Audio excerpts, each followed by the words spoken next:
বারান্দায় গিয়ে বলতেছে, বারান্দা খালি আজকের দিন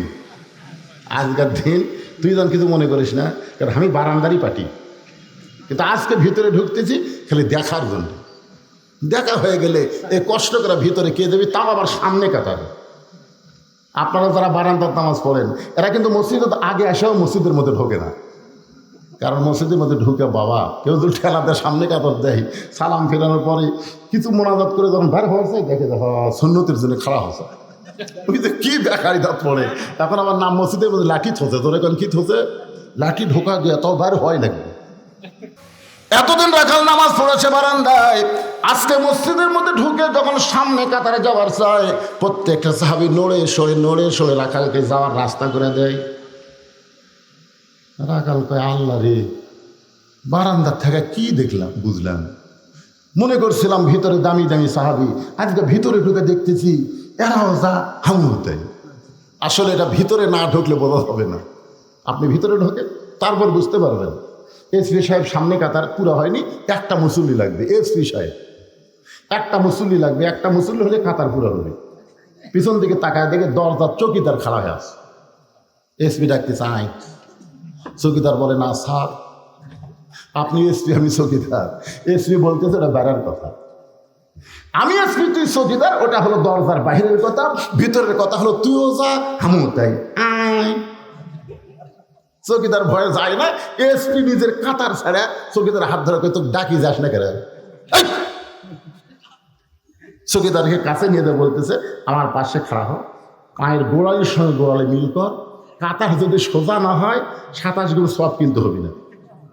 এখন চৌকিদার পায়ের গোড়ালির সঙ্গে গোড়ালি লাগায় চিন্তা করি, এটা আমার গোড়া ফাটা, এসপিটা তেলতেলা, আজকে ফাটা তেলতেলা এক হয়ে দেবি। বুঝছেন, আওয়ামী লীগ বিএনপি জামাত 3 জন ঢুকছে, এখন ইমামতি করবি কে? তখন আওয়ামী লীগই ঠেলা দেয়, সামনে যাও ভাই, সামনে যাও। জামাত কয় আমি না যুদ্ধ অপরাধী, কই ভাই ওটা বাইরে, ভিতরে তুই নেতা, ভিতরে তুই নেতা, আমরা মুসল্লি। ও ভিতরে গেলে তোমরা বুঝতে পারো সামনে যাওয়া কে পারে।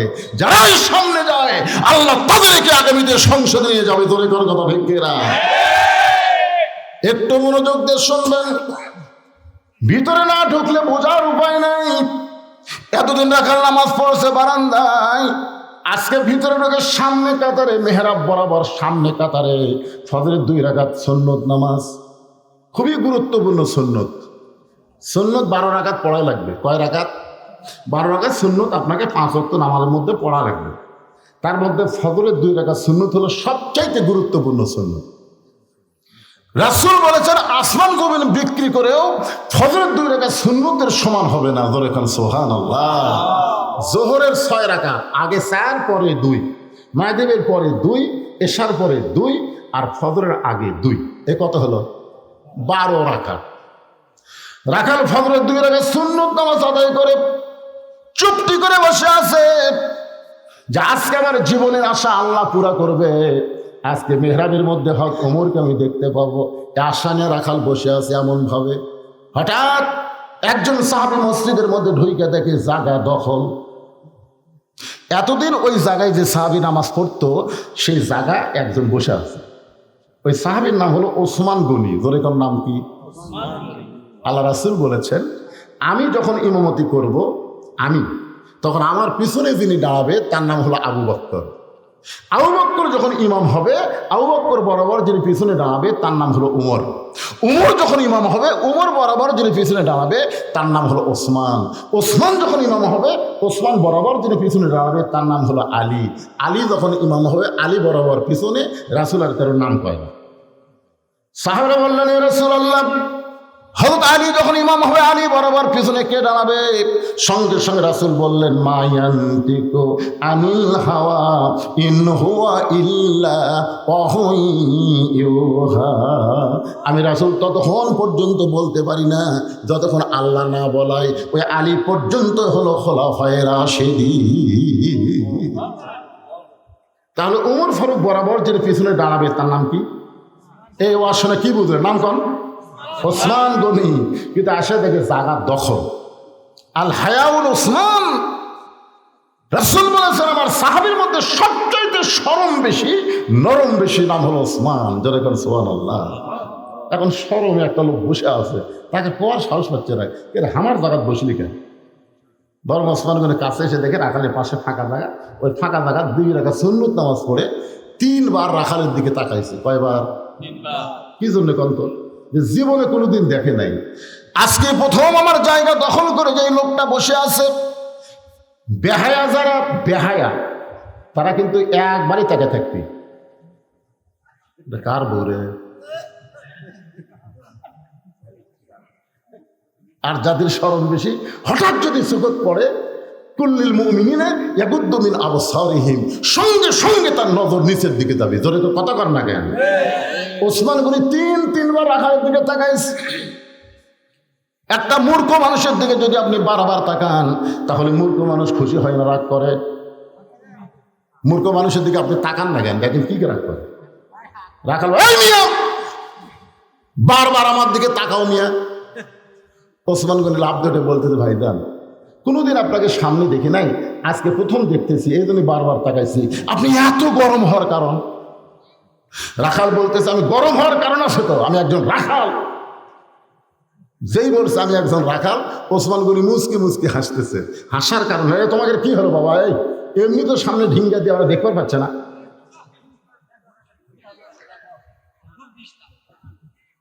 তোমাকে ডিস্টার্ব না তো। এদিকে যাকে ডিস্টার্ব হচ্ছে এরা কথাই পায় না।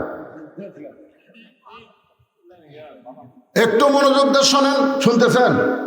অত্যন্ত গুরুত্বপূর্ণ বিষয় আলোচনা হচ্ছে। যেই বলেছে আমি রাখাল, ওসমান গনি মুচকি মুচকি হাসতেছে। কারণ আল্লাহ নবী বলেছেন, প্রত্যেকটা অভিভাবককে আল্লাহ রাখালের দায়িত্ব দিয়েছে। আর রাখালের ভাষা কোনোদিন নরম হলে চলবে না, মাঝে মধ্যে গরম হওয়া লাগবে। ধরে কারণ ঠিক কি না? আপনি গরু ছাগল চরবার গেছেন, এখন গরু ছাগল ঘাস বাদ দিয়ে আবাদের দিকে যাচ্ছে। আপনি যদি বলেন, বাবা গরু ওদিকে আবাদ আছে, বাবা যাস না বাবা, এই বাবা শোনা বললে গরু আপনার কথা শুনবে? আর যদি এই গরু, আর একটা ধাপ যদি সামনে পা দেশ, আমি কিন্তু লাঠি আছে, গরু কিন্তু মানুষের চাইতে ভালো শোনে। ওই সাথে সাথে দেখবেন আবার ঘুরে ঘাসের দিকে চলে আসবে, আবাদের দিকে যাবে না।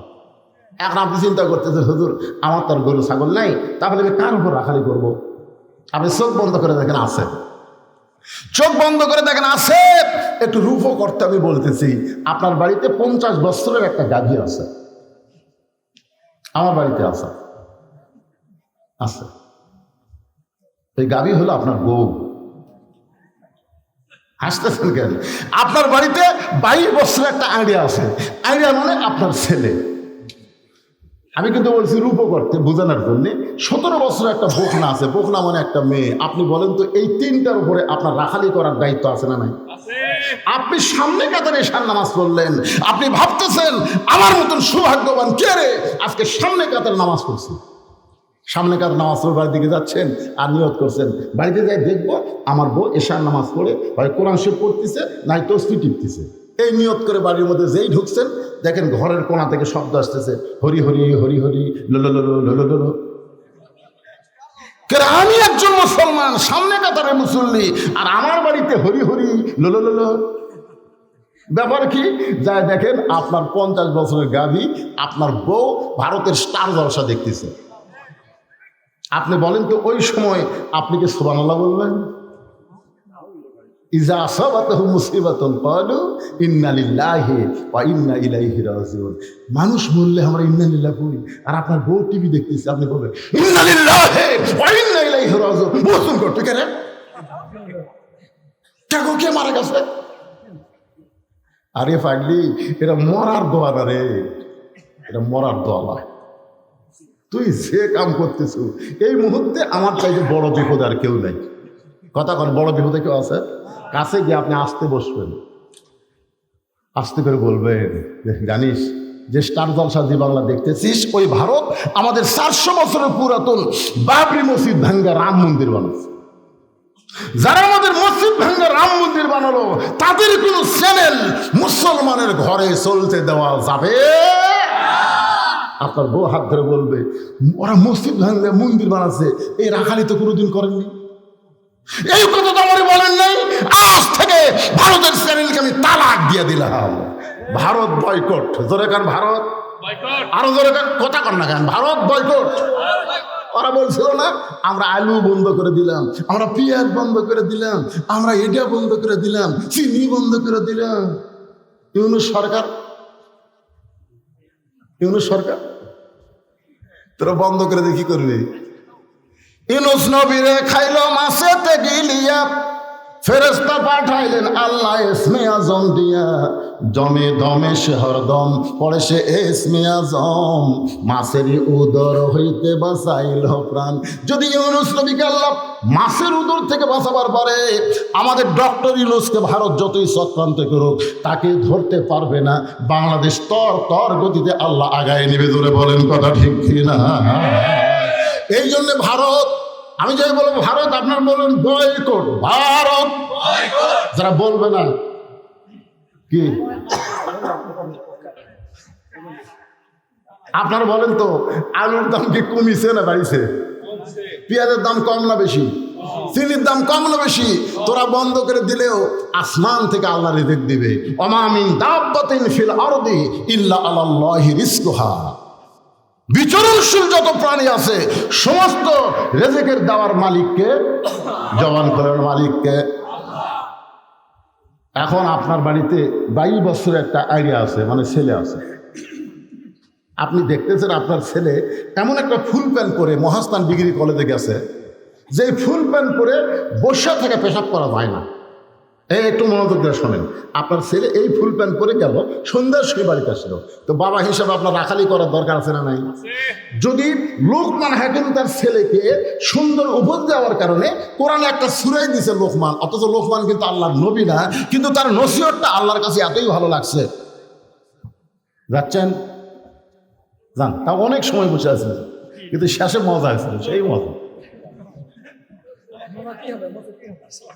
হ্যাঁ সেই মজা শেষে। তো যাই হোক, এখন চিন্তা করে দেখেন, এই ওটা বসা করতেছেন না ভাই,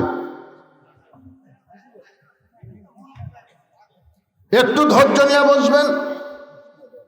আল্লাহর বান্দারা, যে কথা বলতেছে আপনার ছেলে যদি নষ্ট হয়ে যায়, ছেলের জন্য আল্লাহ আমাকে ধরবে, আগে বাপক ধরবে। কারণ আল্লাহ বলেছেন কু আনফুসাকুম ওয়া আহলিকুম নার, জাহান্নামের আগুন থেকে যদি বাঁচতে চাও তোমার আহাল পরিবার নিয়ে বাঁচা লাগবে। হুকুম কার? তাহলে সন্ধ্যার সময় আপনি জিজ্ঞাসা করলেন, বাবা এদিকে আসো তো, ছেলেটা আসলো, আপনি বলতেছেন তুই যে সকালবেলায় ফুল প্যান্ট পরে মহাস্থান ডিগ্রি কলেজে গেলি, সন্ধ্যার সময় তুই বাড়িতে আসলি, তোর কি পেশাব লাগেনি? বলতেছে আব্বা পেশাব তো 2-3 বার করছি। তুই কেমনি করলি? এই ফুল প্যান্ট পরে তো বসা যায় না, তুই তাহলে কেমনি করলি? তখন বলতেছে আব্বা আপনি একজন বাপ হয়ে এই কথা শুনবার চাচ্ছেন, আপনার শরম লাগতেছে না? দাঁড়ায় পেশাব করছি। বাপ বলতেছে দাঁড়ায় পেশাব করা তো কুত্তার চরিত্র, তুই মানুষ হয়ে কুত্তা কেমনি হলি? এখন থেকে ফুল প্যান্ট তৈরি করবি, ঢিলা ঢালা, নাভির উপর থেকে মাপ দিবি, টাকনুর উপর পর্যন্ত মাপ দিবি। যেরকম কথা ঠিক কিনা? আপনার ছেলেকে এরকম নসিহত করার দরকার আছে না নাই? যেরকম আছে না নাই?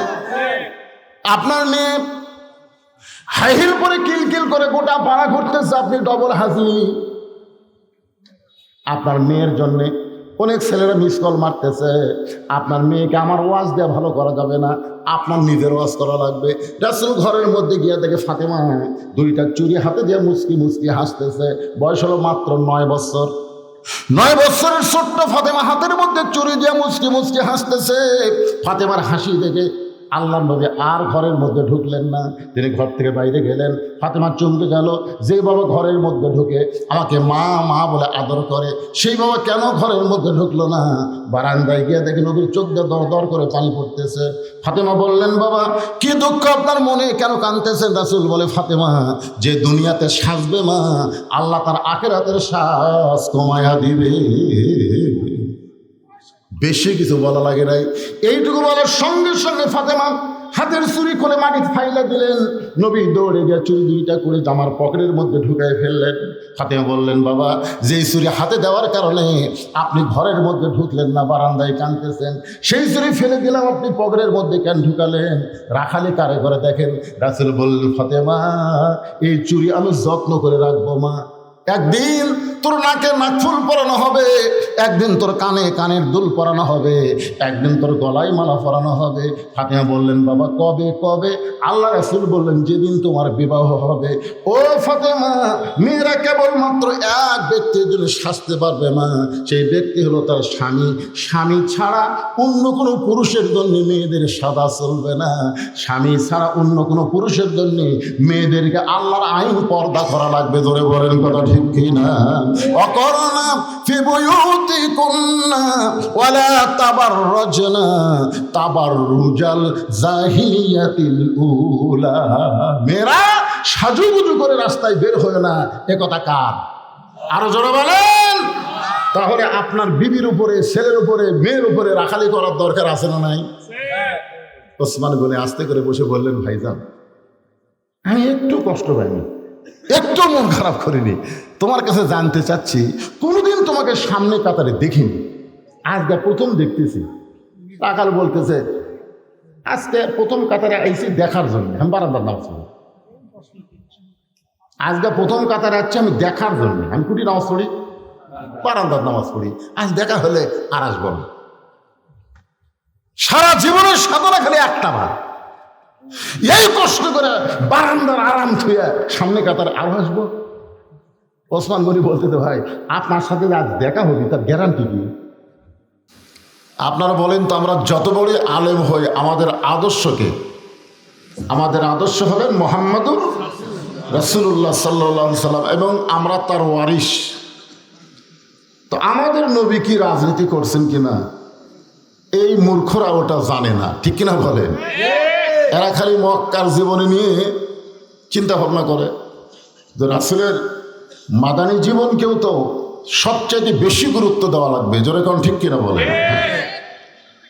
তো আপনাদের মাঝে মাঝে যে সমস্ত আলেম ওলামা বসে আছেন, ইন্নামা ইয়াখশাল্লাহ মিন ইবাদিহিল উলামা, বান্দা সমূহের মধ্যে আলেম বান্দারা আল্লাহকে সবচাইতে বেশি ভয় করে। এ কথাকে আমার না আল্লাহ?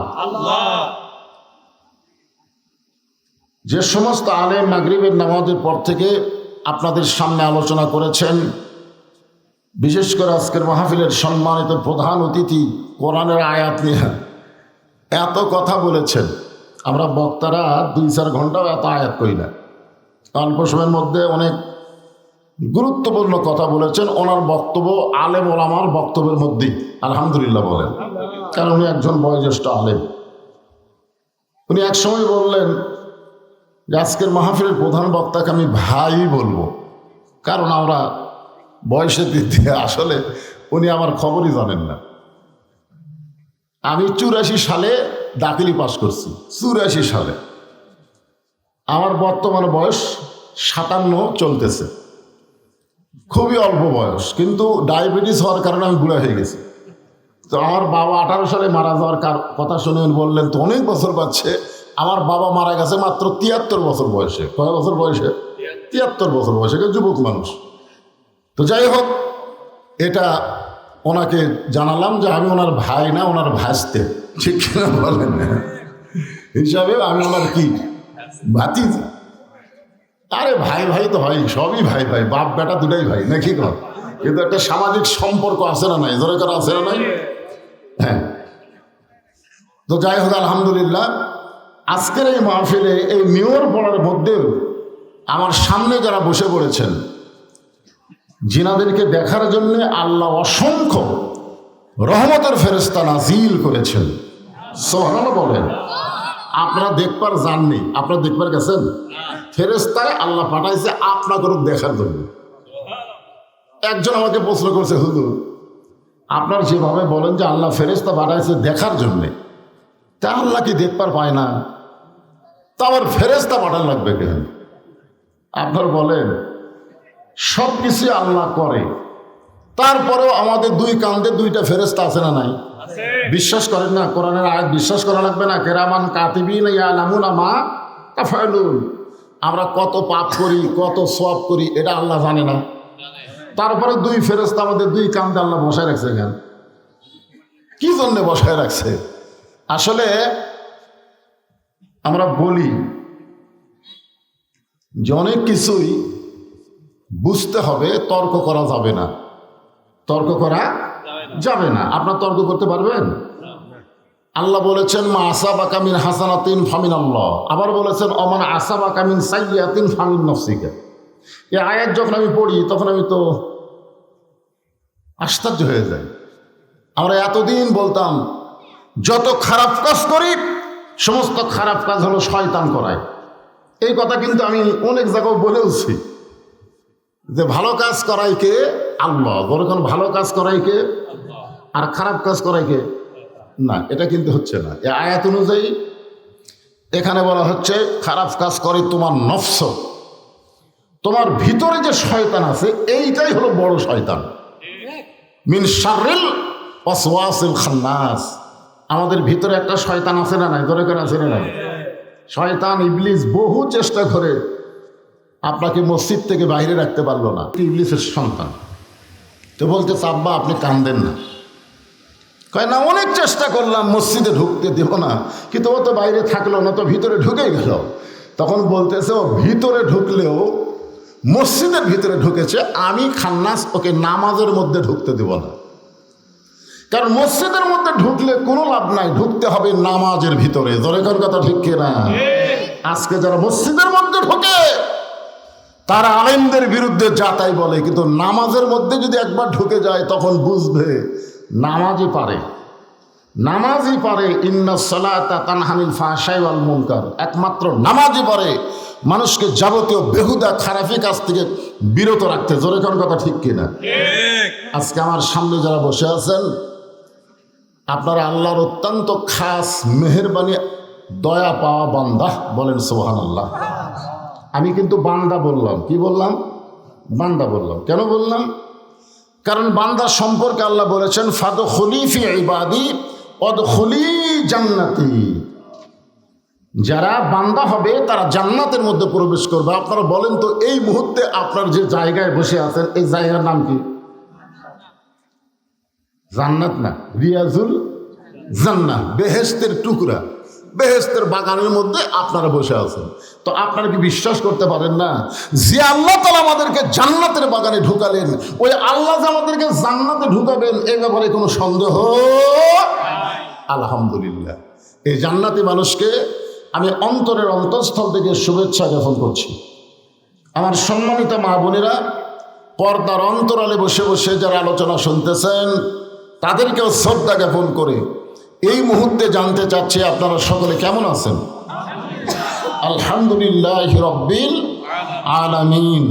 যে আল্লাহ শারীরিক সুস্থতা, মানসিক প্রশান্তি দান করে আজকের এই জান্নাতের বাগানে কবুল করলেন, আমরা সে আল্লাহর প্রতি খুশি না বেজার? তাহলে জবান খুলে সমস্বরে সকলে বলবো রব্বানা লাকাল হামদ হামদান কাসীরান তাইয়িবান মুবারাকান ফীহি। ভাগ্য গুণে আমরা আল্লাহ পেয়েছি, ভাগ্য গুণে। রুহের জগতে আল্লাহ আমাদেরকে পছন্দ করে, দুনিয়ার জগতে মুসলমানের ঘরে আল্লাহ আমাদের কবুল করেছেন, যার কারণে আমরা জন্মের পরে যখন কথা ফুটেছে তখন আমাদের মা আমাদের শিখাইছে আল্লাহ। ধরে কারণ ঠিক কিনা? যদি হিন্দুর ঘরে জন্ম নিতাম ভুলেও আল্লাহ বলতাম না, ভগবান ভগবান বলতাম। ঠিক কিনা বলেন? ভগবানের ভবাদ দেন, গবানের কোনো অর্থ হয় না। গবানের গ বাদ দিলে বান মানে বুন না, দুনিয়ার কোনো মানুষ পছন্দ করে না। বা বাদ দিলে নো মানে ভগবান নাই হয়ে যায়। ঠিক কিনা বলেন? কিন্তু আমরা যাকে আল্লাহ হিসেবে পাইছি, আপনি কোরআনে দেখেন আল্লাহু লা ইলাহা ইল্লা হুয়াল হাইয়ুল কাইয়্যুম। মন যদি চায় আলিফ বাদ দেন, আল্লাহ বাদ দিবার পারবেন না। লিল্লাহি মা ফিস সামাওয়াতি ওয়াল আরদ। আবার যদি মন চায় আর একটা লাম বাদ দেন, আল্লাহ বাদ পড়বে না। লাহুল মুলকু ওয়া লাহুল হামদ। আবার যদি মন চায় আর একটা লাম বাদ দেন, ওয়াল্লাহুল্লাযী লা ইলাহা ইল্লাহু। আমার আল্লাহর সব কিছু বাদ দিলে আল্লাহ বাদ পড়ে না। ভাগ্য করে যে আল্লাহ আমরা পেয়েছি, আমাদের আল্লাহ সদা বিরাজমান। জোরে বলেন কথা ঠিক? ভাগ্য করে আমরা একজন নবী পাইছি, তিনি শুধু নবী না, তিনি হলেন আমাদের নেতা। তিনি হলেন আমাদের কি? আল্লাহুম্মা সাল্লি আলা সাইয়্যিদিনা মুহাম্মদ। যেই নবী আমাদেরকে বাঁচানোর জন্য আল্লাহর কাছে উকিল হবেন। আল্লাহ যখন হাকিম হয়ে আমাদেরকে আসামি বানায় বিচার শুরু করবেন, ওই সময় আমাদের নবী উকিল হয়ে, ব্যারিস্টার হয়ে আল্লাহর কাছে সুপারিশ করে, ওকালতি করে আমাদেরকে জান্নাতে পৌঁছায় দিবেন। এমন একজন নবীর উম্মত হওয়া কিন্তু ভাগ্যের ব্যাপার, ঠিক কিনা বলেন? আমরা যে কোরআন থেকে আলোচনা শুনবো, আমি আমাদের কাহালুতে কোনো মানুষ যখন মারা যায়, মরার খবর শুনলেই সে যদি মুসলমান হয় তাহলে সবাই বলে ইন্না লিল্লাহি ওয়া ইন্না ইলাইহি রাজিউন। আপনাদের শিবগঞ্জের খবর কি? ওই একই খবর। তার মানে মরার পরে আমাদের কাহালুও যা, আপনাকে শিবগঞ্জও তাই, ঠিক কিনা বলেন? এটা কি মরার পরে, বাঁচা অবস্থায় না, মরার পরে। এটা কিন্তু মুসলমান মরলে। আমরা 15 বছর দেখছি কোনো আওয়ামী লীগ যদি মারা যায় আর ফেসবুকে যদি সে বলে যে আওয়ামী লীগের অমুক নেতা মারা গেছে, 100টা কমেন্টের মধ্যেও একটা কমেন্টও ইন্না লিল্লাহ হয় না, সবাই বলে আলহামদুলিল্লাহ। তার মানে বোঝা গেল আওয়ামী লীগেরা মুসলমানের মধ্যে ছিল না। কথা কর না কেন? মুসলমান বললে ইন্না লিল্লাহ হবে, তা আলহামদুলিল্লাহ বলে কেন? মানে এত অত্যাচার, এত নির্যাতন আমাদেরকে করেছে, যার কারণে আমরা মরলে মনে করতাম আলহামদুলিল্লাহ, খুশি। তো এখন ওই পথে যারা চলতেছে তারা অপেক্ষা করো, তোমরা মারা গেলে মানুষ ইন্না লিল্লাহ বলবে না, আল্লাহর শুকরিয়া আদায় করবে। ধরে করে তো ঠিক কিনা? সতর্ক হওয়া দরকার, সতর্ক হওয়া দরকার। তোমরা কি ফেসবুক টিপো না? হ্যাঁ, চিন্তা করতে হবে। এখানে আল্লাহ বলতেছেন ইজা মানে যখন, আসাবাতহুম মুসিবা, তোমাদের উপরে বিপদ আপদ মুসিবত আসবে, ক্বালু, তখন তোমরা বলবে ইন্না লিল্লাহি ওয়া ইন্না ইলাইহি রাজিউন। তাহলে আয়াতের অর্থে আমরা বুঝলাম এটা মানুষ মরার পরে পড়ার জন্য আল্লাহ তাআলা নাজিল করে নাই। এটা বলেছেন বিপদ আপদ মুসিবত যখন আসবে তখন তোমরা এই ইন্না লিল্লাহ পড়বে। এ কথা কার? আল্লাহ। এখন বলেন তো বাংলাদেশের জন্য সবচাইতে বড় বিপদ কি? বাংলাদেশের জন্য সবচাইতে বড় বিপদ হলো, সব দেখা হলো শেষ, আগামীতে দেখব আমরা আল্লাহর কোরআনের বাংলাদেশ।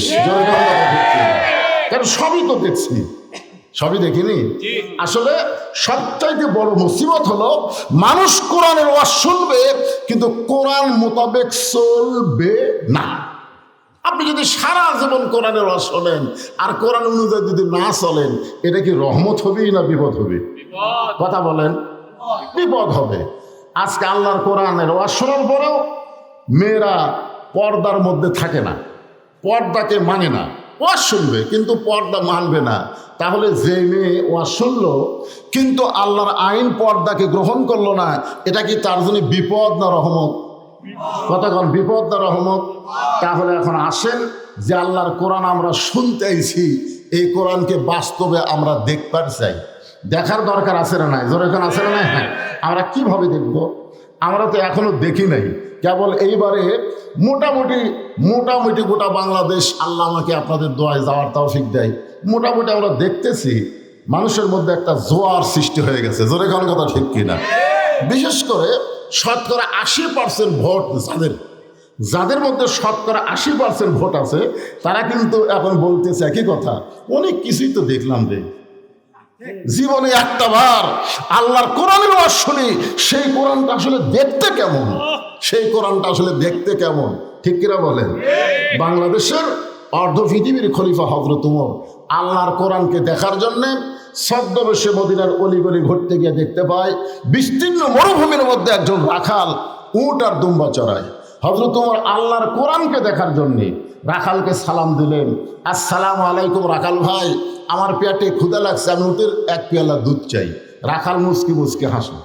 ওমর ফারুক বললেন, রাখাল, আমি তোমাকে সালাম দিলাম, উটের এক পেয়ালা দুধ চাইলাম, তুমি সালামের উত্তর দাও না, উটেরও দুধ দিবা কিনা কিছুই হলো না, তুমি মুচকি মুচকি হাসো কেন?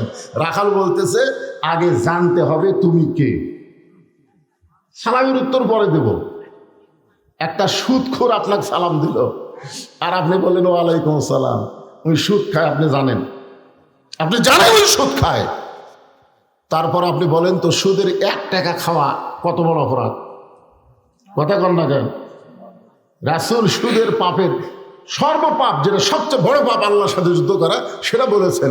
সর্বনিম্ন পাপ বলতে রাসূল 3 বার মুখ ধরছেন। সাহাবীরা বললেন, হুজুর সর্বনিম্ন কি পাপ, যে পাপ আপনি বলতে লজ্জা পাচ্ছেন? আল্লাহ রাসূল বলেন, কেমনে বলবো? নিজের মায়ের সঙ্গে ব্যভিচার করা। তাহলে চিন্তা করতে হবে। ওমর ফারুক সালাম দিলেন, উটের এক পেয়ালা দুধ চাইলেন। রাখাল বলতে সালামের উত্তর পরে হবে, উটের দুধের কথাও পরে আসবে, আগে জানতে হবে তোমার পরিচয়। ওমর ফারুক চিন্তায় পড়ে গেলেন, আমি অর্ধ পৃথিবীর খলিফা, আল্লাহর কোরআন দেখার জন্যে ছদ্মবেশ ধারণ করে এখন যদি আমার পরিচয় দেই তাহলে গুমর ফাঁস হয়ে যাবে। এমন সময় আল্লাহর কোরআন ওমরের সামনে এসে বলতেছে, ওমর, রাখাল যখন তোমার পরিচয় চাইছে তুমি আসল পরিচয় দাও। আসল পরিচয় হলো মিল্লাতা আবিকুম ইব্রাহিম হুয়া সাম্মাকুমুল মুসলিমিন। আল্লাহু আকবার। আসল পরিচয় কি? তোমার জাতির পিতা ইব্রাহিম, যিনি তোমাদের নাম রেখেছে মুসলমান। একটা বিষয় আপনারা সতর্ক থাকবেন, একই বিষয়ে দুইজনকে পিতা বানানো যাবে না। একটা হলো জন্ম দেওয়া পিতা, কয়জন? এই জোরে কোন কয়জন? কেউ যদি বলে আমাকে দুই বাপে জন্ম দিছে, তাহলে বুঝবেন ওর জন্মের মধ্যে ভেজাল আছে। জোরে কোন কথা ঠিক কিনা? কেউ যদি বলে আদি পিতা দুইজন, আদি পিতা কয়জন? জোরে কোন কয়জন? কেউ যদি বলে আমার জাতির পিতা দুইটা, তাহলে বুঝবেন ওর জাতির মধ্যেও ভেজাল আছে। জোরে কোন কথা ঠিক কিনা? জাতির পিতা একজনই, দুইজনকে মানা যাবে না, মুখে উচ্চারণ করা যাবে না।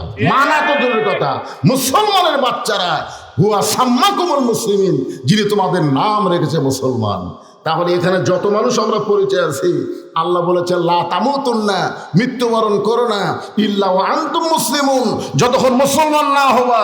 আল্লাহ কখনো বলে নাই এমপি হয়ে মরো, মৌলানা হয়ে মরো, মন্ত্রী হয়ে মরো। আল্লাহ বলেছেন মুসলমান হয়ে মরো। জোরে কোন কথা ঠিক কিনা? তাহলে যত মানুষ এখানে আমরা বসে আছি, আমি যদি বলি আমাদের পরিচয় কি, সবাই কি বলবো? আচ্ছা, সবাই জবান খুলতেছেন না কেন?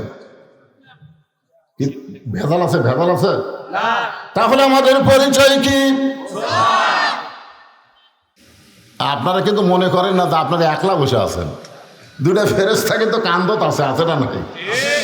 আল্লাহ ফেরেশতারা বলতেছে, আল্লাহ বক্তা বলতেছে তোমাদের পরিচয় কি? এই যে সবাই মুসলমান করলো, কিন্তু মাঝখানে এই দুই তিনজনেরা কয় না কেন? তা আল্লাহ বলতেছে বলবার চাইছিল কিন্তু ওর টুটির মধ্যে শয়তান বসে আছে। যেরকম কি বসে আছে, ওই সব স্লোগান দিবার পারে কিন্তু আল্লাহ আকবার দিবার পারে না। যেরকম কথা ঠিক কিনা? এরকম আছে না নাই? আপনি সারাদিন সুবহানাল্লাহ সুবহানাল্লাহ সুবহানাল্লাহ সুবহানাল্লাহ আলহামদুলিল্লাহ আলহামদুলিল্লাহ বললে আল্লাহ খুশি হবে, কিন্তু শয়তান বেজার হবে না। আপনি সুবহানাল্লাহ বলেন, আলহামদুলিল্লাহ বলেন, আল্লাহ খুশি হবে কিন্তু শয়তান বেজার হবে না।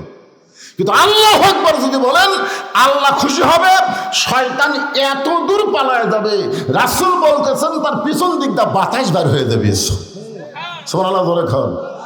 তাহলে আজকে আমরা ভিতর যত বড় পাপী হই না কেন, মুসলমান উচ্চারণ যদি না করি, তাহলে বুঝতে হবে আমরা মুনাফিক।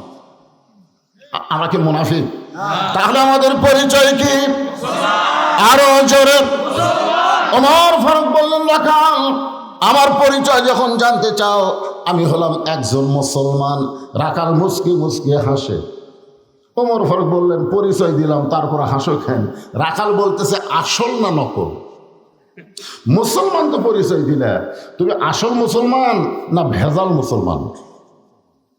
আপনার বলেন তো, ওমর ফারুক কি ভেজাল মুসলমান? যার সম্পর্কে রাসূল বলেছেন, আমার পরে কেউ যদি নবী হতো লাউ কানা ওমর, আল্লাহ উমরকে নবী বানাই দিত।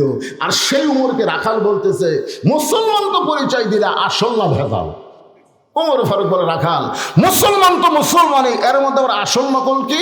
রাখাল বলতেছে, আসল মুসলমান যারা হবে তারা চাওয়ার ব্যাপারে সতর্ক থাকবে, দরকার হলে ফাঁসির মঞ্চে যাবে, কিন্তু রাষ্ট্রপতির কাছে বাঁচার দরখাস্ত লিখবে না। ধরে কথা ঠিক না? এরকম আসল মুসলমান আমরা দেখিনি। ধরে দেখেন না? উকিল এসে বলতে, স্যার আপনি একটা দলের আমির, আপনি যদি রাষ্ট্রপতির কাছে বাঁচার দরখাস্ত লেখেন, রাষ্ট্রপতি দয়া করে আপনাকে মাফ করে দিলে আপনার ফাঁসি কার্যকর হবে না। আসল মুসলমান মুচকি মুচকি হাসতেছে। উকিল বলে, হাসেন কেন? বলে, হাসার কারণ হলো, তুমি কার কাছে আমাকে দরখাস্ত লিখতে বলতেছো?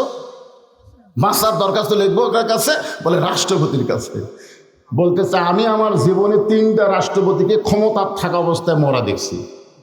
একটা হলো মুজিবুর রহমান, একটা জিয়াউর রহমান, একটা জিল্লুর রহমান। যারা ক্ষমতা থাকতে নিজেরাই মরে যায়, তাদের কোনো মুসলমান তাদের কাছে জীবন ভিক্ষা চায় না। ধরে কোনো কথা ভিক্ষি না। তুমি যদি আসল মুসলমান হও, তুমি দুধ চাইলা কার কাছে? সঙ্গে সঙ্গে উমরের চোখ দিয়ে দর দর করে পানি পড়তেছে। আল্লাহ, তোমার কোরআন যখন দুনিয়াতে চালু থাকবে, উমর যদি ভুল করে একটা রাখাল পর্যন্ত ভুলটা ধরতে পারবে। আজকে মসজিদের মধ্যে আল্লাহর কোরআন চালু আছে না নাই? জোরে কোন আছে না নাই? যদি ইমাম সাহেব দাওরা পাস হয়, ডবল টাইটেল পাস হয়, আর যদি আসরের নামাজের 3 রাকাতে বসা লাগবে 2 রাকাতে, বসা লাগবে 4 রাকাতে, কিন্তু ইমাম বসে গেছে কয় রাকাতে? 3 রাকাতে বসে গেছে। এখন একটা অটো ভ্যান চালায়, এ চিন্তা করে কে রে, আসরের নামাজের বইটা হলো 2 রাকাত 4 রাকাত, হুজুর যে 3 রাকাতে বসলো, সামনে কাতারে যারা মুসল্লি ওরা কে খেয়াল নেই। মানে শয়তান নামাজত খারাপ হচ্ছে ঠিকই, কিন্তু মন গেছে আর একদিকে। এরকম মুসল্লি থাকে কি থাকে না? তো ভ্যানারা বলছে আল্লাহু আকবার। যেই বলছে আল্লাহু আকবার, ইমাম মনে মনে বলতেছে বৈশা যাব, আমি 41 সালের আগে উঠবো না। দরকার হলে দিনের ভোর রাত্রে করবো, ব্যায়ামী ভোট করবো, কিন্তু আমি উঠবো না। আপনারা বলেন তো, মসজিদের সমস্ত মুসল্লি ভ্যানালার পক্ষে হবে না ইমামের পক্ষে হবে? ভ্যানালার পক্ষে হবে। কারণ মসজিদে আল্লাহর আইন চলে। এখানে কোনো নেতা যদি নিজের আইন চালাতে চায়, আমরা তাকে লোকমা দিব। লোকমা যদি গ্রহণ না করে, তাকে বাদ দিয়ে নতুন আর একটা নেতা বানাবো। কিন্তু মানুষের কোনো আইন চলবে না, কোনো স্বৈরাচারী ভাব চলবে না। বলে বলেন কথা ঠিক কি না? আজও মসজিদের মধ্যে আইন চলতেছে আল্লাহর। শুধু মসজিদের মধ্যে আল্লাহর আইন চললে হবে না, সমাজের মধ্যে আল্লাহর আইন আনা লাগবে, রাষ্ট্রে আল্লাহর আইন নিয়ে যাওয়া লাগবে। ঠিক কিনা বলেন?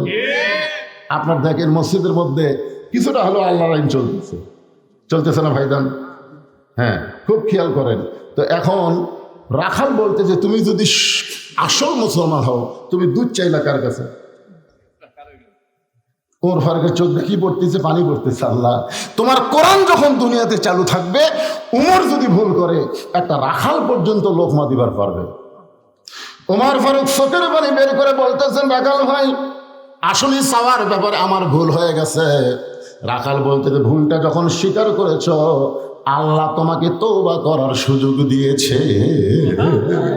তার মানে বোঝা গেল, লা তাকনাতু মির রাহমাতিল্লাহ, ইন্নাল্লাহা ইয়াগফিরুয যুনুবা জামিয়া, ইন্নাহু হুয়াল গাফুরুর রহিম। আমরা যত বড়ই পাপী হই না কেন, যদি বুঝবার পারি আমরা পাপ করেছি, সেখান থেকে ফিরে আসার রাস্তা আছে না নাই? এই ফিরে আসার রাস্তার নাম কি? তওবা। ধরে বলেন নাম কি? আমরা 54 বছর ভুল করেছি, 54 বছর আমরা ভুল করেছি, যেটি সেটি সিল মারছি। ধরে কর কথা ঠিক, কত বলেন না, যেখানে সেখানে মারে দিছি, তাই বলে কি সারা দেব? তওবা করার পথ আছে না নাই? উমর ফারুক বললেন, রাখাল, তাহলে আমি তওবা পড়ি। রাখাল বলতেছে, তুমি মূর্খ মানুষ, তুমি তওবা কেমনে পড়বা? ওর চুম করছে, বলে আমি যে মূর্খ তুমি কেমনে বুঝলা? বলে সাওয়ার ব্যাপারে যে সতর্ক হয় না, সে দুনিয়ার সবচাইতে বড় মূর্খ। আজকে আল্লাহ বাদ দিয়ে তারা মহাস্থানে যায়। বাবা, আমি বড় বিপদ আছি বাবা। আপনারা বলেন তো, এই শিক্ষিতরা মূর্খ? এ কথা কন না কেন? যারা গজল গায়, আপনাদের এলাকাতে আছে কিনা? আমার কাহালতে আছে, আমার দয়াল বাবার দরবারেতে কেউ ফিরে না খালি হাতে। আপনারা বলেন তো, এটা কি তাওহীদ না শিরক? জোরে বলেন, এটা কি তাওহীদ না শিরক? আল্লাহ ছাড়া কোনো বাবার কাছে কোনো চাওয়ার এখতিয়ার নাই, কোনো হুকুম নাই। ইয়্যাকা না'বুদু ওয়া ইয়্যাকা নাস্তাইন। আমরা গোলামি করি কার? তাহলে সাহায্য চাবো কার কাছে? রাখাল বলতে, তুমি মূর্খ মানুষ, তুমি তওবা কেমনে করবা? বরং আমি তোমাকে তওবা করাই, তুমি আমার সঙ্গে তওবা পড়ো। এবার রাখাল হযরত ওমরকে তওবা পড়াচ্ছেন। আস্তাগফিরুল্লাহাল্লাযী লা ইলাহা ইল্লা হুয়াল হাইয়ুল কাইয়্যুম ওয়া তুবু ইলাইহি, আস্তাগফিরুল্লাহ রাব্বি মিন কুল্লি জামবিন ওয়া তুবু ইলাইহি, আস্তাগফিরুল্লাহ ওয়া তুবু ইলাইহি। সবাই পড়েন, লা হাওলা ওয়া লা কুওয়াতা ইল্লা বিল্লাহিল আলিয়্যিল আযীম। উমর ফারুক বলতেছেন, রাখাল ভাই, তওবা যখন করছি, তাহলে আল্লাহর রাস্তে উটের 1 পেয়ালা দুধ দাও। কার রাস্তে? আল্লাহর রাস্তে। আপনারা কি মনে করতেছেন? এইবার তো ঠিকই আছে। এইবার তো ঠিক আছে, তওবা করার পরে বলতেছে রাখাল ভাই আল্লাহর হস্তে উটের এক পেয়ালা দুধ দাও। রাখাল মুসকি মুসকি হাসে। ওমর ফারুক বলে আবার হাসো কেন? বলে তওবা করার পরে তুমি মুনাফিকি করলে। যেই কইছে মুনাফিক, ওমর ফারুকের চেহারা রক্তের মতো লাল হয়ে গেছে। এই রাখাল, এই আমার মধ্যে মুনাফিকের কি দেখলে? রাখাল বলতেছিলি মা তাকুলু মা লা তাফালু। তুমি একটাবার খেয়াল করে দেখো তো, আমি তো উটের মালিক। আমি যদি উটের মালিক হইতাম তুমি আমাকে রাখাল বললা কেন? আর যখনই তুমি আমাকে রাখাল বলেছ তখন তোমার মন বলতেছে আমি উটের মালিক না। আর মালিক বাদ দিয়ে কেউ রাখালের কাছে আল্লাহর হস্তে চাইলেও রাখাল দিবার পারবে না। যার প্রমাণ আমি নিজে বহু আজ আমি কইছি, আপনাদের শুনছেন। টেস্ট থেকে যেই নামছি একজন দৌড়ে 100 টাকা দিয়ে হুজুর দোয়া করেন। টাকা চকচকা পকেটে থেকে বললাম কি দোয়া? কারণ বইয়ের বাড়ি বাচ্চা আইছে, আল্লাহ যেন একটা পুত্র সন্তান দেয়। সঙ্গে সঙ্গে আমি চিন্তা করলাম আমি নিজেই 3টা কন্যার বাপ, তাহলে সেই কন্যার বাপের কাছে পুত্র সন্তানের দোয়া চাইছে। আমার দোয়া যদি আল্লাহ কবুল করতো, আমাকে আল্লাহ একটা পুত্র সন্তান দিত। জোরে এখন ঠিক কিনা? আপনারা কি মনে করছেন লাগাতার 3টা কন্যা সন্তান আছে, আমি একবার পুত্র সন্তানের দোয়া করিনি? প্রথমবারে যখন মেয়ে হলো, পেটে বাচ্চা আসলে বউ কয় সবসময় আল্লাহর কাছে করবো আল্লাহ যেন এবার একটা পুত্র দেয়। আমি সব ওয়াক্তে আল্লাহর কাছে বলছি আল্লাহ একটা পুত্র দিও, তাও আবার কন্যা হচ্ছে। 2 মেয়ে বিবাহের পরে আবার একটা চান্স নিলাম। মনে করলাম অনেক বছর হয়ে গেছে, দেখি তো আল্লাহ একটা পুত্র দেয় কিনা। এত কিছু করতেছি, মসজিদ মাদ্রাসা এতিমখানা, আল্লাহ আবার একটা কন্যা দিল। তাহলে চিন্তা করে দেখেন, আমার দোয়া দিয়ে যদি পুত্র হয় আল্লাহ আমাকে দিত। আমি চিন্তা করলাম যে হবে না, পকেট থেকে 200 টাকা বের করে দিলাম। ওটা হুজুর আমি তো টাকা চাইনি, দোয়া চাইছি। পাগল, আমি 3 মেয়ের বাপ। বলে হুজুর আমার টাকা আমার দেন, আপনার টাকা আপনি নেন। ওরে যখন টাকা দিলাম মারছে দৌড়। আমি বললাম কোথায় যাবি? বলে ওই হুজুরের কাছে যাব যার পুত্র সন্তান আছে। আমি বললাম কোনো হুজুর না, কোনো পীর না, কোনো বাবা না, পাওয়ার যদি চাও তাহলে মালিকের কাছে চাও। রাখাল বলে পথিক, উমরকে তোর চিনে না। পথিক হিসাবে তাকে বলতেছে পথিক সত্যিই যদি উঠে 1 পেয়ালা দুধ চাও, এখান থেকে মালিকের বাড়ি হলো 10 মাইল দূরে। ওই 10 মাইল দূরে মালিকের বাড়ির দরজা দিয়ে বলো মালিক তোমার রাখাল উট আর দুম্বা চড়াই, তুমি মালিক যদি হুকুম দাও তাহলে রাখাল আল্লাহর হস্তে উটের 1 পেয়ালা দুধ দিবে। ওমর ফারুক বলে রাখাল ভাই কষ্ট করে অত দূর যাওয়ার দরকার আমার নাই। ধরো তোমাকে 2টা টাকা দিলাম, এই 2টা টাকার বিনিময়ে তুমি উটের 1 পেয়ালা দুধ দাও। রাখাল মুসকি মুসকি হাসে। ওমর ফারুক বলে আবার হাসো কেন? বলে হাসার কারণ হলো তুমি হযরত উমরকে চিনো। তুমি যদি হযরত উমরকে চিনতা এরকম বেসাইদা প্রস্তাব করতে পারতা না। উমরের গুপ্ত বাহিনী যদি দূর থেকে দেখবার পাই তুমি আমাকে 2 টাকা ঘুষ দিছো, আর আমি 2 টাকা নিয়ে মালিক বাদ দিয়ে তোমাকে উঠে 1 পেয়ালা দুধ দিলাম, তাহলে তোমাকেও ধরবে আমাকেও ধরবে। এই বুড়া বয়সে তুমি ধরা পড়বার চাও? উমর ফারুক বললেন রাখাল ভাই তাহলে চলো পাহাড়ের গুহার মধ্যে যাই। গুহার মধ্যে গিয়ে তোমাকে গোপনে 2 টাকা দিব, তুমি গোপনে উটের 1 পেয়ালা দুধ দিবা। উমরের গুপ্ত বাহিনীও ধরতে পারবে না, তোমার মালিকও জানতে পারবে না। রাখাল চিল্লায় বলে তুমি ভণ্ড, তুমি ভণ্ড, তুমি ভণ্ড। উমর ফারুক বলে রাখাল আমার মধ্যে ভণ্ডামের কি দেখলে? রাখাল বলে পথিক যেখানে উমরের গুপ্ত বাহিনী দেখতে পায় না, রাখালের মালিক জানতে পারে না, সেখানে রাখালের আল্লাহ সব দেখতে পায়। ওমর ফারুক মারছে দৌড়, 1 দৌড়ে পাহাড়ের পাদদেশে গিয়া যাই নামাজ বিছাই 2 রাকাত সালাতুল শুকর নামাজ পড়ে বলতেছে আল্লাহ তোমার কোরআন এত সুন্দর, আল্লাহ তোমার কোরআন এত সুন্দর। এতক্ষণ রাখালের ভিতরে আমি দেখেছি তোমার কোরআন। কোরআন যখন মানুষের ভিতরে থাকে সেই মানুষটার ঈমান বলে কেউ না দেখলেও কে দেখতেছে। আজ আমাদের বাংলাদেশে এই ঈমান আমাদের হয়েছে, কেউ না দেখলেও আল্লাহ দেখতেছে। এই বিশ্বাস কখন আসবে? যখন মানুষ আল্লাহর কোরআন অনুযায়ী চলবে। ওমর ফারুক বলতেছে আল্লাহ তোমার কোরআন এত সুন্দর, আজকে রাখাল তোমার কোরআন অনুযায়ী জীবন চালানোর কারণে কেউ না দেখলেও কে দেখতেছে। এই বিশ্বাস নিয়ে রাখালি করতেছে। রাখাল পিছনে গিয়ে বলতেছে পথিক যতই কান্দ উটের দুধ আমি দিবার পারলাম না। ওমর ফারুক বলে রাখাল উটের দুধের কোনো দরকার আমার নাই, আমি শুধু জানতে চাই তুমি না দেখা আল্লাহকে কলিজার মধ্যে জায়গা দিয়ে আল্লাহর কোরআন অনুযায়ী চলতেছো, এর বিনিময়ে তোমার চাহিদা কি? আপনার বলেন তো আল্লাহর কোরআন অনুযায়ী চলার পরে আমাদের একটা চাহিদা হবে কি হবে না? জোরে গান হবে কি হবে না? ওমর ফারুক বললেন, রাখাল আল্লাহর কোরআন অনুযায়ী চলতেছ, কেউ না দেখলো আল্লাহ দেখতেছে, এই বিশ্বাস করে তোমার চাহিদা কি? কারণ দুনিয়াতে তোমার ভালো কোনো বাড়ি নাই, ভালো কোনো চাকরি নাই, ভালো কোনো খাওয়ার নাই, সারাদিন রোদের মধ্যে উট আর দুম্বা চড়াও, এরপরে আল্লাহর কোরআনকে আমল করার কারণে তোমার চাহিদা কি? সঙ্গে সঙ্গে রাখাল কোরআন থেকে তেলাওয়াত করলেন, রব্বানা, সকলে পড়েন, রব্বানা আতিনা ফিদ দুনিয়া হাসানাতাও ওয়া ফিল আখিরাতি হাসানা ওয়া কিনা আযাবান নার। আল্লাহু আকবার। ওমর ফারুক বললেন, রাখাল আমি তোমার কাছে চাহিদার কথা বললাম আর তুমি কোরআনের আয়াত শুনাই দিলে। রাখাল বলে, তুমি আসলেই মূর্খ মানুষ। কে রে, এই আয়াতের মধ্যে আমি দুটা চাহিদার কথা কইলাম, একটা হলো দুনিয়ার সৌন্দর্য, একটা হলো আখেরাতের সৌন্দর্য। দুনিয়া যদি সুন্দর না হয় তার আখেরাত কোনোদিন সুন্দর হবে না। বাংলাদেশকে যদি আমরা সুন্দর করতে না পারি, মরার পরে সুন্দর আখেরাত পাওয়া যাবে না। দলের কথা ঠিক কি না? এই জন্য আতিনা ফিদ দুনিয়া হাসানা, দুনিয়ার সৌন্দর্য, অফিল আখিরাতে হাসানা, আখিরাতের সৌন্দর্য। আমার চাহিদাই দুইটা। দুনিয়ার চাহিদা হলো মহামানব হযরত উমরকে আমি এক নজর দেখতে চাই, যে উমর আল্লাহর কোরআন দিয়ে রাষ্ট্র চালানোর কারণে আমার মতন রাখাল না দেখা আল্লাহকে কলিজার মধ্যে জায়গা দিবার পারছি, সেই উমরকে যদি একটা বার জীবনে দেখতে পাইতাম, আমার দুনিয়ার চাহিদা আল্লাহ পুরা করতো। সুবহানাল্লাহ না কেন? তাহলে ভালো নেতা দেখার আশা করা দরকার আছে না নাই? এখন বহু নেতা আপনাদের কাছে আসবে, কতগুলো চান্সও সাইড থেকে বলবে, আমার নেতার চরিত্র ফুলের মতন পবিত্র, খোঁজ না দেখেন শালা নামাজ পড়ে না, একত্র। জোরে কোন কথা নেই? আমি রাখাল যখন মরে যাব, অধম রাখালকে আল্লাহ যেন জান্নাত দেয়। রাখাল বলেছে, আমার 2 নম্বর চাহিদা হলো আমি রাখাল যখন মরে যাব, অদম রাখালকে আল্লাহ যেন জান্নাত দেয়। সঙ্গে সঙ্গে হযরত ওমর মারছে দৌড়, এক দৌড়ে গিয়ে রাখালের হাতটা খস করে ধরে 3 বার চুমা খাবে। কয়বার? রাখাল বলে, আমার ঘামা হাতে চুমা খেলা কেন? ওমর ফারুক বলতেছে, রাখাল ভাই তোমার 2 নম্বর চাহিদা আল্লাহ পুরা করছে, পুরা করবে না, পুরা করছে। খুব খেয়াল করেন, কতটা খেয়াল করছেন? তোমার 2 নম্বর চাহিদা আল্লাহ পুরা করছে, মরার সাথে সাথেই আল্লাহ তোমাকে জান্নাত দিয়ে দিবে।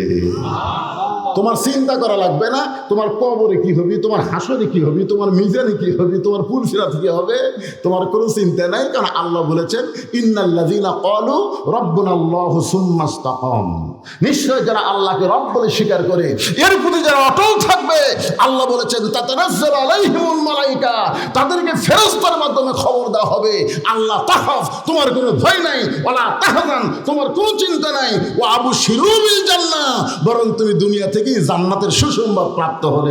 সুবহানাল্লাহ।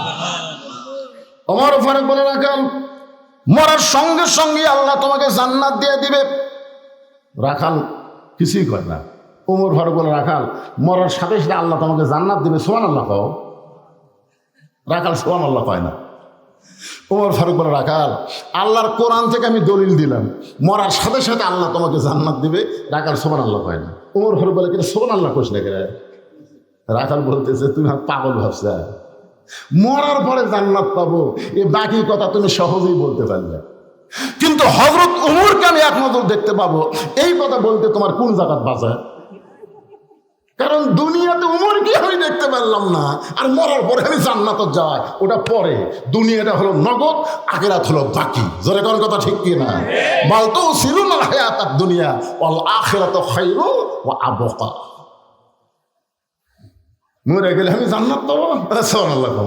কিন্তু হযরত ওমরকে এক নজর দেখবো, এই নগদ কথা বলতে তোমার কোন জায়গায় বাজে? উমরের চোখ দিয়ে দর দর করে পানি পড়তেছে। যে রাখাল আমাকে তওবা পড়াইছে, যে রাখাল আমাকে মুনাফিক কইছে, যে রাখাল আমাকে ভণ্ড কইছে, এখন যদি বলি আমি উমর, বলাও সারা, হাত ফেল করে মরাও সারা। যে উমর রাস্তাতে গেলে শয়তান কয়দিন যায় না, কথা কন না, এখন কয়দিন যায় না। আল্লাহ রাসূল বলেছেন, শয়তান আমার সাথে সাথে যায়।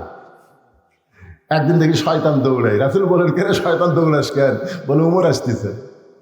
কেরে, আমি নবীর সাথে তুই ঘুরিস, আর উমরের রাস্তা দেখলে ভয় পাস, তার কারণ উমরের মধ্যে এমন কিছু একটা জিনিস আছে যেটা দেখলে খুব ভয় লাগে। সুবহানাল্লাহ বলবেন না? কি পড়াছে? তওবা পড়াছে, মুনাফিক কইছে, ভণ্ড কইছে। এখন যদি বলে আমি ওমর, বলাও সারা রাখাল হাত ফেল করে মরাও সারা। উমর ফারুক চিন্তায় পড়ে গেলেন, আমি যে ওমর এইটা রাখালকে কেমনি বলবো? এমন সময় আল্লাহর কোরআন ওমরের সামনে এসে বলতেছেন, উদউ ইলা সাবিলি রাব্বিকা বিল হিকমা। ওমর, তুমি ওমর এটা সরাসরি যদি বলবার না পারো তাহলে হেকমতের সাথে বলো। উমর ফারুক বলে, রাখাল ভাই, সত্যিই যদি তুমি ওমরকে দেখতে চাও তাহলে ফজরের নামাজ তোমাকে সামনে কাতারে আদায় করা লাগবে। ফজরের নামাজ যদি সামনে কাতার আদায় করো, মেহরাবের মধ্যে যে মানুষটাকে দেখবা ইমামতি করতেছে, ওই মানুষটি হলেন হযরত ওমর। তাহলে আল্লাহর কোরআন দিয়ে রাষ্ট্র চললে নেতা খালি সংসদে গিয়ে ভাষণ দিবি না, নামাজের সময় হলে ইমামতি করার যোগ্যতাও থাকবে। জোরে কোন ঠিক কিনা? আপনাদের এলাকায় যারা নেতা হয়ে আসবে সামনে নির্বাচনে, আপনারা বলেন তো সবাই কি ইমামতি করবার পারবি? আল্লাহর কোরআন দিয়ে যখন রাষ্ট্র চলে, সত্যি যদি ওমরকে দেখতে চাও তাহলে তোমাকে ফজরের নামাজ সামনে কাতার আদায় করা লাগবে। সামনে কাতারিকে দেখবা, মেহরাবের মধ্যে যে মানুষটি ইমামতি করতেছে ওই মানুষটি হলেন হযরত ওমর। রাখাল ছোট বাচ্চার মতন কান্দে। এতক্ষণ রাখাল মুচকে মুচকে হেসেছে, এইবার রাখাল কাঁদতেছে। উমর ফারুক বলে, কান্দো কেন? রাখাল বলতেছে, আমি বারান্দার নামাজ পড়ি, আমি বারান্দার নামাজ পড়ি, আমি মসজিদের ভিতরে ঢোকার সাহস কোনোদিন পাইনি। উমর ফারুক বললেন, কেন? বলে, মসজিদের মধ্যে দামি দামি সাহাবী থাকে, এই দামি দামি সাহাবের মধ্যে আমি অধম রাখাল কেমনে যাই? উমর ফারুক বললেন, মসজিদের মধ্যে দামি আর তুমি কম দামি, এই শিক্ষা তোমার দিল কে? স্টেজের ওপর তুমি বক্তা, তুমি বেশি দামি, আর ভিজা মাটির উপর যারা বসে আছে এরা কম দামি, এই শিক্ষা তোমার দিল কে? হাসরের ময়দানে দেখা যাবে অনেক বক্তাকে আল্লাহ তক্তা বানায় জাহান্নাম দেবে, অনেক শ্রোতাকে আল্লাহ ওয়াজ আমল করার কারণে বিনা হিসাবে জান্নাত দিয়ে দিবে। তোরে করে কথা ঠিক? আল্লাহ কোরআনে বলেছেন, ইন্না আকরামাকুম ইনদাল্লাহি আতকাকুম। ওই ব্যক্তি সবচাইতে দামি হয় যার কলিজার মধ্যে আল্লাহর বেশি ভয়। তুমি রাখাল বারান্দার নামাজ পড়ো, তুমি কম দামি, আর মসজিদের মধ্যে যারা নামাজ পড়ে এরা বেশি দামি, এই ভুল তোমাকে বুঝালো কে? সত্যি যদি উমরকে দেখতে চাও তাহলে তোমাকে সামনে কাতারে নামাজ আদায় করা লাগবে। এখন তুমি কি বলবা বলো? রাখাল বলতেছে, তাহলে আজকে এশার নামাজ পড়ে আর আমি বাড়ি যাচ্ছি না। এই খুব খেয়াল করেন। উমর ফারুক বললেন, কেন? বলে, এশার নামাজ পড়ে যদি বাড়ি যাই, ফজর যদি সামনে কাতারে না পাই। উমর ফারুক বললেন, রাখাল, তুমি কি জানো 5 ওয়াক্ত নামাজের মধ্যে 3 ওয়াক্ত নামাজ তাড়াতাড়ি আর 2 ওয়াক্ত লম্বা? এটা কি তুমি জানো? আসর, মাগরিব, এশা, দেখেন 1 ওয়াক্ত শেষ না হতে আর 1 ওয়াক্ত আসে হাজির। এশার কিছুক্ষণ পরে, মাগরিবের কিছুক্ষণ পরে দেখেন এশার আলাম, আজকে দেয়নি কতক্ষণ। তাহলে এই 3 ওয়াক্ত নামাজ তাড়াতাড়ি হয়, আর এশা থেকে ফজর, ফজর থেকে জোহর, এই 2 ওয়াক্ত লম্বা কেন? রাখাল বলে, আমি তো জানি না। উমর ফারুক বললেন, তাহলে শোনেন রাখাল ভাই, আপনি ফজর থেকে জোহর লম্বা সময় আল্লাহ দেওয়ার কারণ হলো এই সময়ের মধ্যে আপনি চাকরি বাকরি করবেন, ব্যবসা বাণিজ্য করবেন, খেতে খাবারে কাজ কাম করবেন। এইগুলো করতে গিয়ে আপনার দেহের যে ক্ষয় হবে, এশা থেকে ফজর আল্লাহ লম্বা সময় দিছে, ওই লম্বা সময়ের মধ্যে আপনি ঘুম পারলে ওই ক্ষয়টা আল্লাহ ঘুমের মাধ্যমে পূরণ করে দিবে। নাওমাতুন সুবাতা, ঘুম হলো আল্লাহর নিয়ামত। জোরে কোন সুবহানাল্লাহ। তাহলে এশা থেকে ফজর যদি সামনে কাতারে ধরবার চান, আপনার চোখের যদি ঘুম ধরে, রাখাল বলতে যে ঘুম যদি ধরে তাহলে মসজিদের এক সাইডে ঘুমায় যাব। যদি ধরে তাহলে মসজিদের এক সাইডে ঘুমায় যাব। উমর ফারুক বললেন, রাখাল, মসজিদের মধ্যে ঘুম পাড়ার দলিল দাও। আপনি যে মসজিদের মধ্যে ঘুম পাড়বেন তার একটা দলিল থাকা লাগবে। কথা কন না কেন? আজকে মসজিদের মধ্যে কোরআনের দর্শ দেয়, শালারা দেখতে পারে না, নাস্তিকের বাচ্চারা কোরআনের দর্শ দেয়, এইটা ওদের পছন্দ হয় না। একদল সারা বছর ঘুমাই, ওই শালা করে কিছু কয় না। কথা কন না কেন? কথা কন, হক কথা বলা লাগবে। কথা সবেল হক, হক কথা বলবেন না কি বলবেন? যদি ঘুম ধরে তুমি কি করবা? ঘুম তো দূরের কথা, জোহরের নামাজ পড়ে সবাই বাড়িতে গেছে, এরা 3 জন 4 ফ্যান দিয়ে গল্প করতেছে, 1-1 ঘন্টা হয়, গল্প শেষ হয় না। ফেরেশতারা বলতেছে আল্লাহ সবাই বাড়িতে গেল, এরা তিনজন মানুষ চার ফ্যান দিয়ে গল্প করতেছে, এর কি রেজাল্ট কি?